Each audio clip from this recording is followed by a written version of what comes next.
Hello friends, कैसे हैं? सो नसीब स्टोरी में आप लोगों का स्वागत है। पिछले पार्ट में आप लोगों ने सुना कि सृष्टि को रूम में चेंज करते हुए देख के रश्मि अंदर मतलब देखती है तो अपना मुंह पलट लेती है और बाद में उसे छेड़ने लगती है।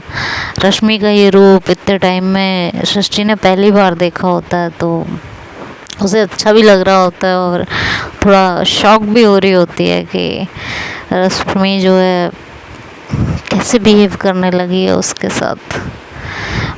तो जब वो चेंज कर लेती है तो सृष्टि कहती है, कुछ बातें होती हैं तो रश्मि कहती है, तुम हर बात पे इतना भड़कती क्यों रहती हो? और अभी ये क्या था तुम्हारा? मेरा क्या था? आपका था, मेरा था। तुम नहीं चाहती थी कि मैं यहाँ रहूं, और अब जब मैंने यहाँ से जाने का सोचा तो उसमें भी तुमने जाके टांग अड़ा दी। तो तुम चाहती क्या हो मेरे से? साफ साफ क्यों नहीं बता देती हो कि तुम्हें मुझसे आखिर चाहिए क्या? हाँ, मुझे आपसे क्या चाहिए? हाँ, तुम्हें मुझसे क्या चाहिए? मुझे आपसे क्या चाहिए? यहाँ पे तुम ही हो ना, तुमसे बात कर रही हूँ मैं। आपका क्वेश्चन गलत है, इसलिए मैं बार बार जोर डाल रही हूँ इस क्वेश्चन पे। अच्छा, तो मेरा क्वेश्चन गलत कैसे है? क्योंकि मुझे आपसे कुछ चाहिए ही नहीं, इसलिए गलत है। ओके, जी हाँ। भला मुझे आपसे क्यों कुछ चाहिए होने लगा? अब ये तो तुम ही बता सकती हो कि क्यों चाहिए होने लगा। अब ये तो मैं नहीं बता सकती हूँ।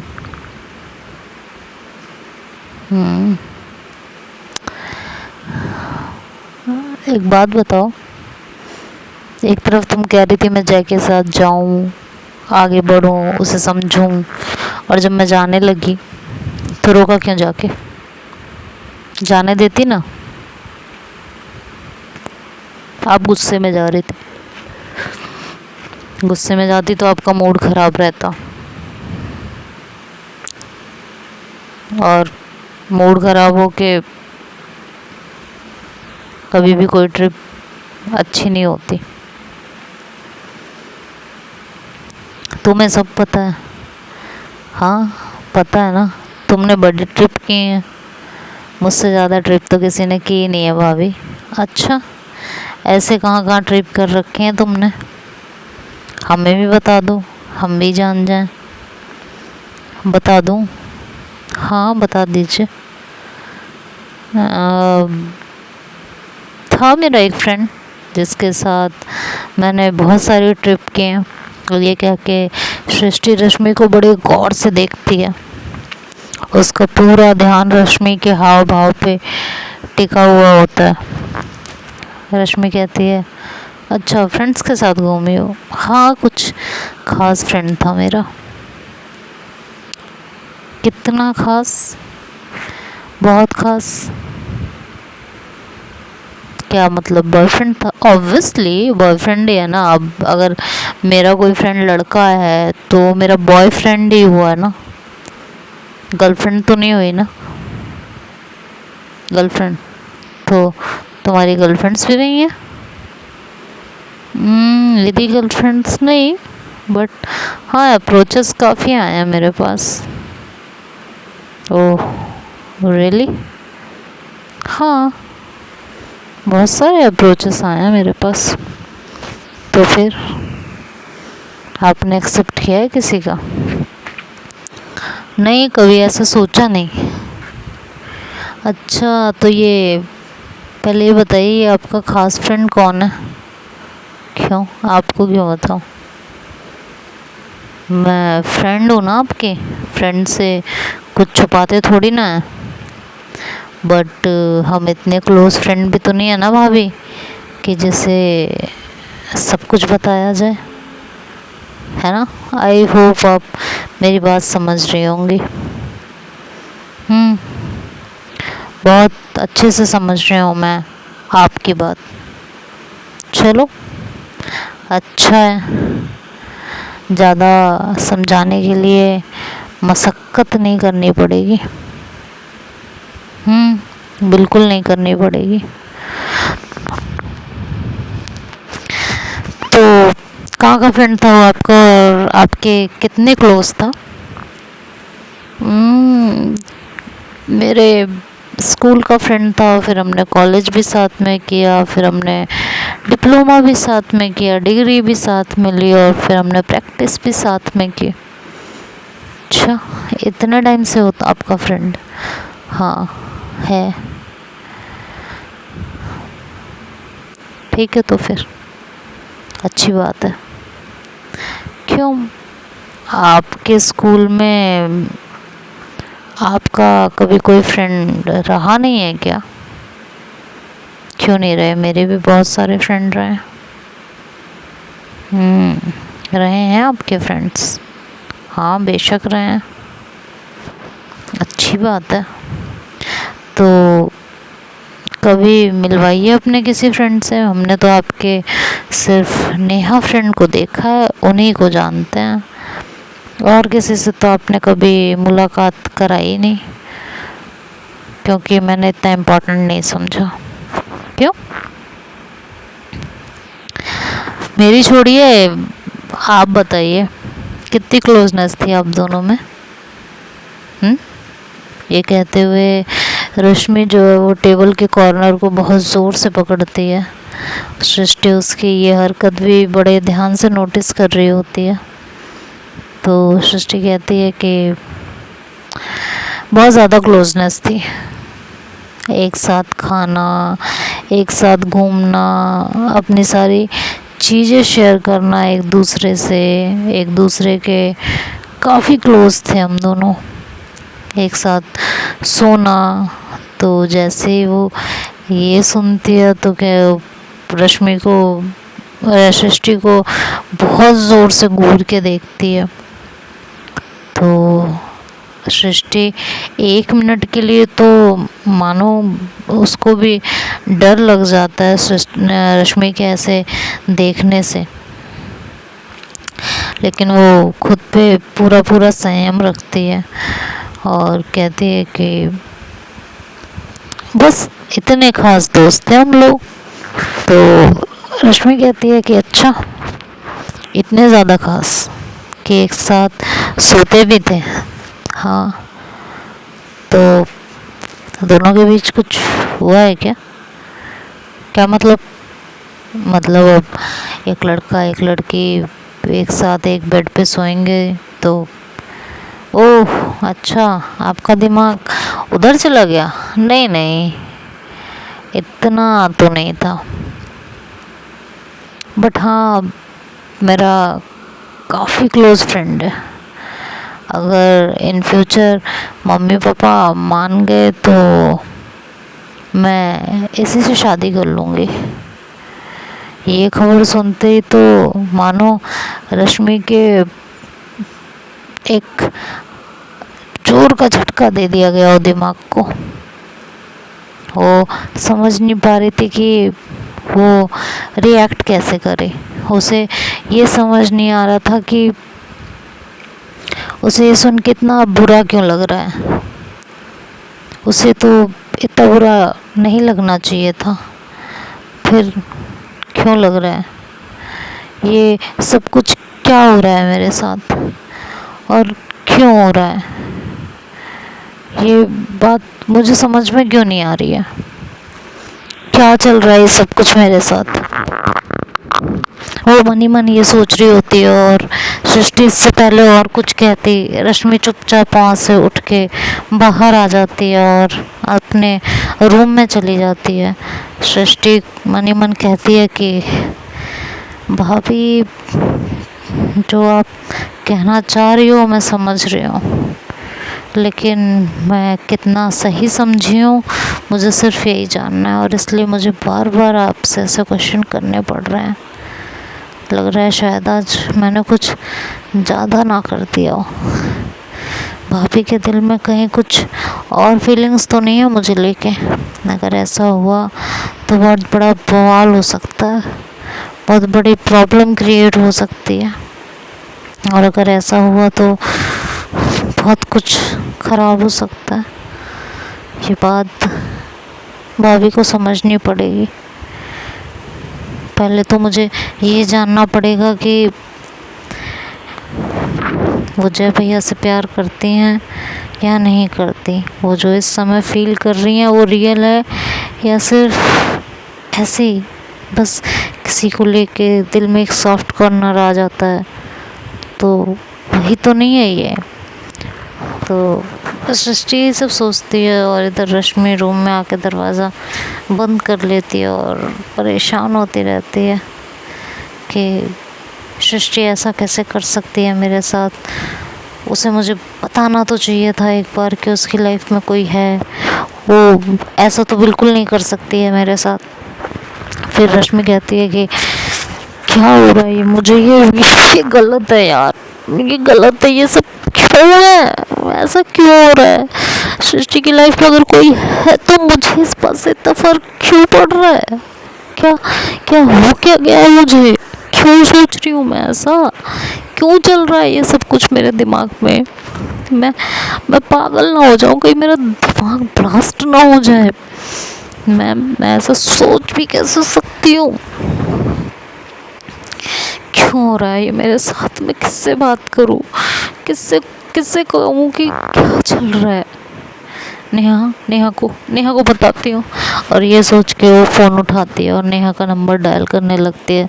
तभी को सोच के वो फ़ोन को साइड में फेंक देती है और कहती है नहीं, नेहा के दिल में तो खुद मेरे लिए जज्बात है।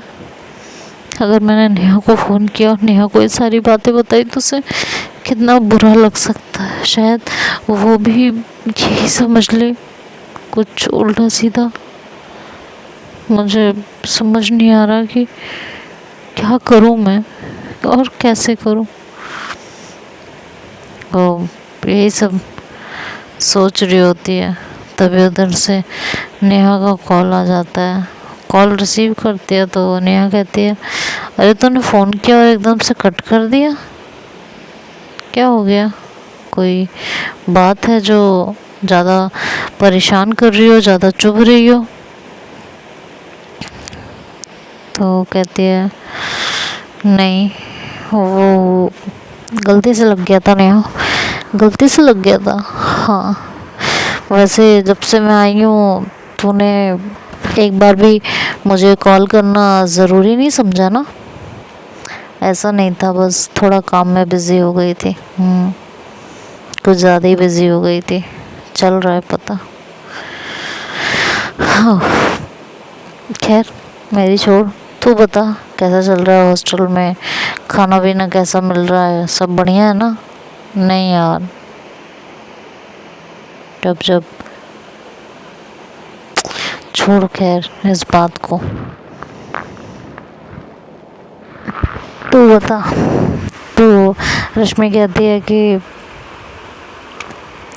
मैं ना थोड़ा सा काम है तो मैं काम करके आती हूँ। तो नेहा कहती है रुक, क्या बात है, क्या बात है जो तुझे परेशान कर रही है, बता मुझे, साफ साफ बता, साफ साफ शब्दों में। तो कहती है नहीं ऐसी कोई बात नहीं है। कहती है कि मुझसे झूठ बोलने की ज़रूरत नहीं है, मुझे सब समझ में आता है और मैं सब अच्छे से समझ सकती हूँ। तो मुझसे झूठ बोल के क्या मिलेगा तुमको। रश्मि कहती है ऐसा कुछ नहीं है नेहा, मैं तुमसे बाद में बात करती हूँ। ये कह के रश्मि नेहा का कॉल कट कर देती है और रश्मि मन ही मन सोचने लगती है कि अगर बात मैंने नेहा को बताई तो नेहा को बुरा लगेगा और वो मुझसे उल्टे सीधे सवाल जवाब करेगी, तो मैं आखिर क्या करूं। फिर वो मुझे ताना भी मार सकती है, तो मैं आखिर अब क्या करूं, कैसे सिचुएशन से डील करूं। कहीं ऐसा तो नहीं कि कुछ टाइम में ये कमिश्नर की जगह आ जाए और ये ऐसे घुमा के देखती है चेहरा, शीतल इसी को देख रहा होता है तो कहती है कि पकड़ लिया। ये क्या पकड़ लिया है। तो रश्मि फिर वहाँ से उठती है और बाहर आ जाती है। सॉरी, मैं किसी और जगह चली गई थी, कुछ और सोचने लगी थी, तो स्टोरी में थोड़ी गड़बड़ हो गई है, एडजस्ट कर लेना। तो रश्मि वहाँ से उठती है और बाहर चली आती है। वो कहती है कि मैं ये दिमाग को कैसे ठिकाने पे लगाऊं अपने। उसका बॉयफ्रेंड है ना, वो उसके साथ खुश है और मुझे खुद उससे दूरी बना के रखनी चाहिए, मुझे ऐसा लगता है।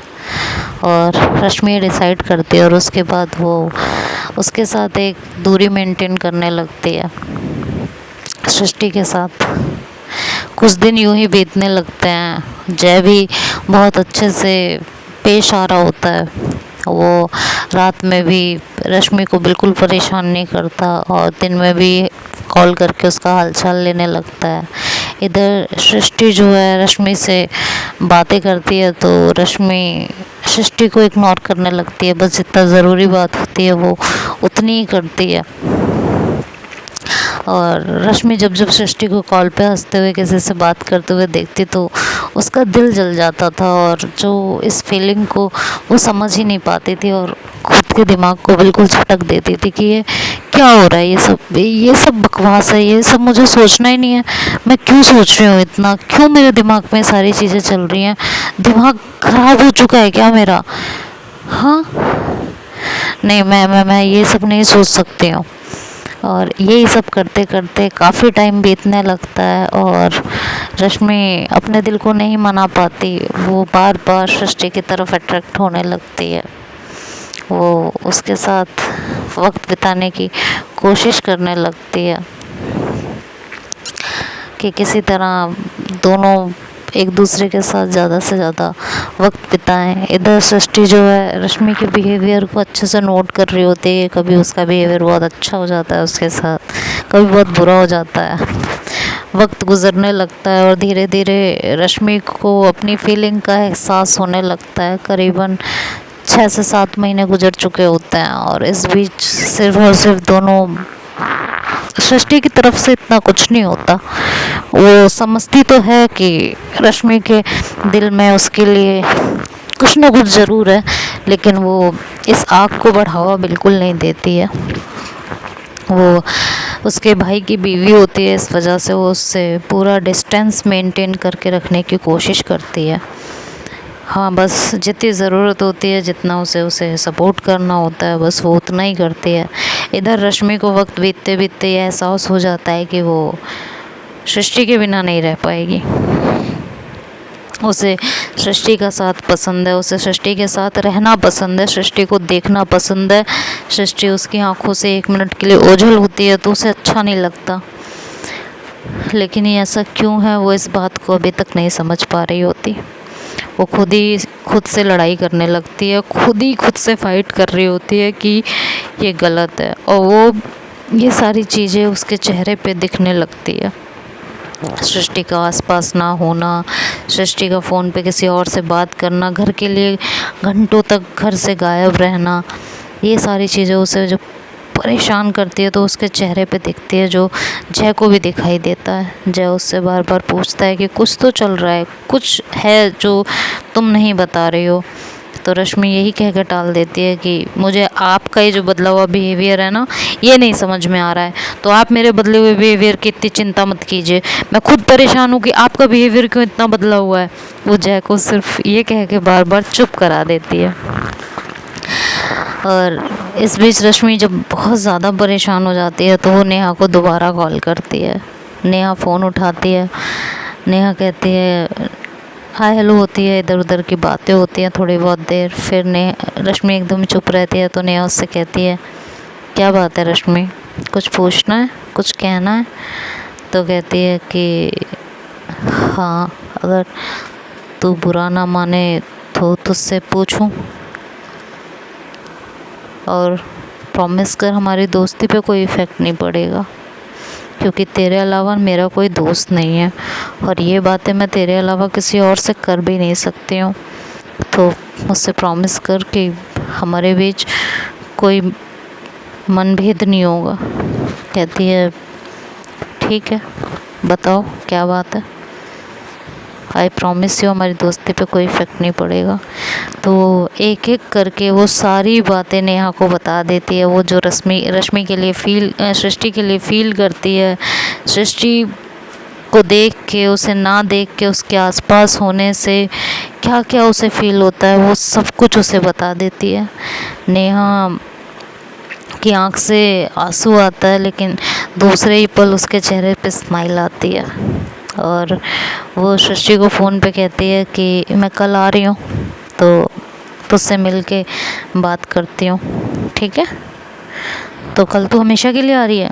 कहती है नहीं, 1 हफ्ते के लिए आ रही हूँ, कुछ डॉक्यूमेंट्स उठाने हैं, यहाँ सबमिट करने हैं, बस इसलिए आ रही हूँ। तो कहती है कि कल मुझसे मिलने ज़रूर आना। कहती है हाँ ज़रूर आऊँगी, बात ही इतनी बड़ी है, अब तुझे मिल के फ़ेस टू फेस बताऊँ तो ज़्यादा अच्छा रहेगा। रश्मि से इंतज़ार नहीं हो रहा होता कि वो नेहा से कब मिले और कब वो सारी बातें जाने, बट उसके पास और कोई चारा नहीं होता, क्योंकि नेहा ये कह के कॉल कट कर चुकी होती है। इधर नेहा की आँख से आंसू आते हैं, तो उसकी रूममेट उसके कंधे पे हाथ रखती है और कहती है क्या हुआ नेहा? तो नेहा उसकी तरफ देखती है और कहती है कुछ नहीं। कहती है ये कैसी अजीब सी फीलिंग है तुम्हारे फेस पे, आँखों में आंसू, होठों पे मुस्कुराहट? तो कहती है आँखों में आंसू प्यार से दूर होने के लिए है, और होठों पे मुस्कुराहट अपने प्यार को एक नई शुरुआत करते देखने के लिए। मेरे प्यार को किसी से प्यार हो गया है। तो कहती है क्या मतलब? कहती है तुम नहीं समझोगी, छोड़ो। कहती है समझाओगी? तो कहती है जाने दो ना, बस मैं इसलिए खुश हूँ, ये मुस्कुराहट इसलिए है कि जो मैं इतने टाइम से कोशिश कर रही थी कि वो अपनी ज़िंदगी में आगे बढ़े, वो अपनी ज़िंदगी को अच्छे से जिए, आज वो शायद कर ले, इसलिए खुश हूँ। और दर्द आँखों में सिर्फ इसलिए है कि उसके ज़िंदगी में वो शख्स मैं नहीं हूँ जिससे उसे प्यार हुआ, और कुछ नहीं। तो तुम्हें बुरा नहीं लग रहा है? लग रहा है, बिल्कुल लग रहा है, इंसान हूँ तो बुरा लगेगा, लेकिन इतना नहीं लग रहा जितना खुशी हो रही है ये सोच के कि अब उसकी लाइफ शायद बेटर हो जाए। मैं उसकी खुशी के लिए खुश हूँ, और शायद इसी को तो प्यार कहते हैं।